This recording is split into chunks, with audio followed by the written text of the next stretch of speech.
हम ये भंडारण क्षमता व्यापारी को भी दे रहे हैं और किसान को भी दे रहे हैं कि किसान जो है अगर वो आलू बोया है और आलू बोते समय उस आलू का रेट 10 रुपया है तो आलू किसान भी रख ले अपने जगह पे, अपने यहाँ घर में आलू रख ले और 2 महीना बाद बेचे जब आलू का रेट 25 रुपया हो जाएगा तब। ये बताइए किसान के यहाँ नया फसल बोएगा, किसान का हवेली रहता है क्या? उसके घर में बेचारा कितने गरीबी से किसान जीते हैं सब नहीं समझ में आता है। बेचारा उसको खुद के रहने के लिए अच्छा सुविधाएं नहीं होती है। कहते हैं किसान के बारे में घर तो पकती थी उसकी, लेकिन फिर भी वो किसान बारिश की दुआ मांगता था।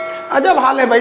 ये किसान के पास इतना जगह है जो भंडारण करेगा, कितना रख सकता है किसान? एक व्यापारी से ज्यादा तो नहीं रख सकता है। तो ये गांव कांटेक्ट करेगा तो गांव में तो बहुत से लोगों का क्या होती है, जमीन होती है। कोई एक आदमी से तो जमीन नहीं है, इसका मतलब पूरे गांव से कांटेक्ट हुआ है तो पूरे गांव के लोगों को खेती का बात है। अब मुखिया जो है उसको हर 5 साल पे वोट मांगने जाना है। अब मान के चलिए कि कंपनी वाला बोला है कि इस गांव की जितनी गेहूं है हम 20 रुपया 25 खरीदेंगे, और अगर वो 20 रुपया खरीद रहा है, मनमानी कर रहा है, तो मुखिया लड़ेगा ना जी उससे कि तुम कैसे कर दिया। मुखिया का पावर है। और अगर नहीं लड़ेगा मुखिया तो गांव के लोग याद रखेंगे कि यार ससुरा तू याद कर तो 5 साल बाद वोट नहीं दिलाएंगे। और गाँव की मेंटेलिटी अलग होती है भाई साहब। गाँव में हर आदमी एक दूसरे को बाई फेस पहचानता है। अब गाँव में घुस जाइएगा तो सब देखेगा सर ससुरा बाहर का है, गाँव का नहीं है।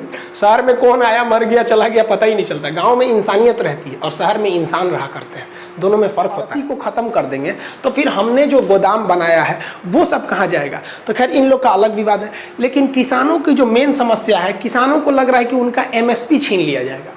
सारा का सारा विवाद एमएसपी का है, मिनिमम सपोर्ट प्राइस। अब कुछ लोग कह रहे हैं कि नहीं ये विद्रोही हैं, मतलब ये किसी के सिखावे बहलावे में आ गए हैं। अरे भैया अगर कोई किसान है उसका आलू अगर 10 रुपया है, अगर मोदी जी कहेंगे कि भैया हम ये आलू 10 रुपया ना लेके 16 रुपया खरीदेंगे तो कोनो ऐसा पगला किसान है कि जो नहीं से सड़क पे उतरेगा?